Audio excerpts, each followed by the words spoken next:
Senator Johnson. Well, probably not quite as fired up as you, but I'm doing well. Just got back from Washington, D.C. I was at the acceptance speech last night. Fortunately, I was not surrounded by mobs like my colleague Senator Rand Paul was. I got in and out safely, but just got back into Wisconsin. So, and I want to talk about what happened to Senator Paul, because it actually gets to what's happening all across this country, and it actually gets to what is happening here in Wisconsin as well. And that is, and it addresses specifically what is now going on with me. When you have people who lie and lie and lie and lie and lie, and then no one stands up for the truth and says, Ron Johnson's, not what you say he is. Ron Johnson's not a racist. Vicki McKenna's not a white supremacist. Rand Paul doesn't hate black people. When no one stands up to the lies, and these lies are so vicious and so dangerous, and you get the power, you have people who are willing to create a powder keg situation. It can go deadly. I saw Rand Paul last night, and I was scared for him. When that police officer was attacked, escorting him, I was terrified for that guy. How did we get here? When leaders or elected officials remain silent, when leaders and elected officials whose responsibility, first and foremost, is to protect their constituents, the people that put them in office, their safety, their security, their liberty, their constitutional rights, when they fail to exercise that responsibility, their primary responsibility, and they don't take action, you encourage this. You allow the rioters, you allow the looters, you allow the anarchists to take control of the situation when we have government to maintain control. We have government to maintain safety and security. And so that's what's happening. We haven't gotten control over the situation. Now, fortunately, it appears, a night too late, a day too late, 2 days too late. It looks like we're getting control over Kenosha, primarily because you had leaders step up to the plate and demand it.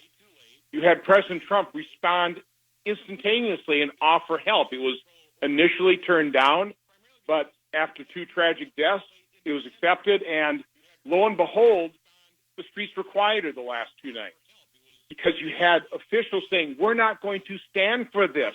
We're going to stop the rioting now. We're not going to allow it to continue, which is not what happened in Portland, in Seattle, where leaders sat back and let the rioters gain control of the streets. If you want civilization, I'm not a big fan of government. But we need government. If we don't want anarchy, we need responsible government. We need responsible leaders to take that responsibility of protecting people's safety and security and constitutional rights seriously and maintain order. And thank God, finally, in Kenosha, it looks like we're maintaining order, and we better maintain it. We cannot allow what is happening in other places in the country to happen here in Wisconsin. We're not going to allow that. It has to be a committed effort by people in government to protect peace, safety, and order. Because the expectation, at least this sure sounded like the expectation that the mayor of Kenosha had, was that if the government doesn't protect peace and safety and order, the people should just surrender. They should just allow their businesses to be burned. By the way, did you know that, at least in some instances, insurance is not covering the losses of civil unrest? So these people who worked their whole lives for these businesses should what? Just let them burn? And the people who are being beaten, should they just let themselves be beaten? That is what it seems like at least Democratic politicians are saying. And Tony Evers and Mandela Barnes made it worse by piling incendiary rhetoric, not even truthful incendiary rhetoric, on top of the whole situation to try to actualize the riots even quicker, I think. So, I guess the government seems to think that if they just stand down, that everybody should just be expected to surrender. Well, that's not what the Constitution says, and that's not what the law says. No, I have to admit, when I first read Governor Evers' initial statement, I just shook my head. And I just, this isn't helpful. This is insightful.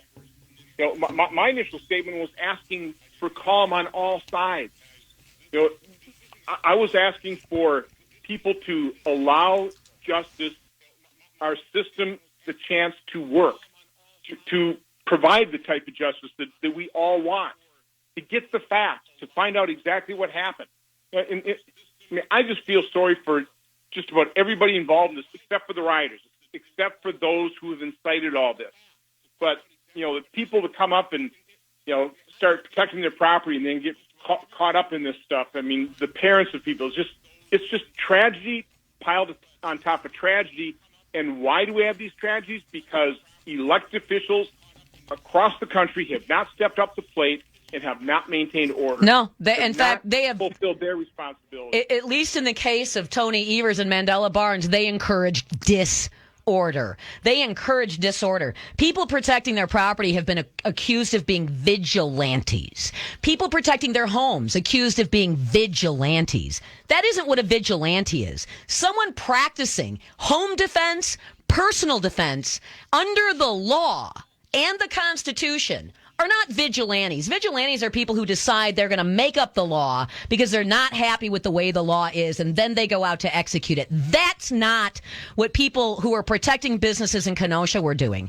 That's what the mob was doing, though. They don't like the law. They've decided to take the law into their own hands, and they have decided that their mob justice in the form of burning buildings, looted businesses, and people beaten within an inch of their lives is the way it's going to be. Now, they're a mob, but they sure come closer to vigilante than the folks protecting businesses in Kenosha. Well, again, when elected officials don't protect the streets, when they don't accept their responsibility and make sure that they provide the overwhelming manpower to keep peace when you have mob rule trying to take over, what do those elected officials expect ordinary citizens are going to do?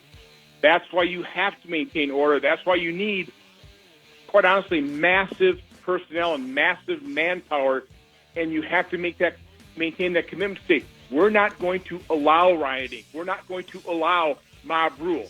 And quite honestly, the election coming up here in less than 70 days, that's the choice America has. Yep. It literally is.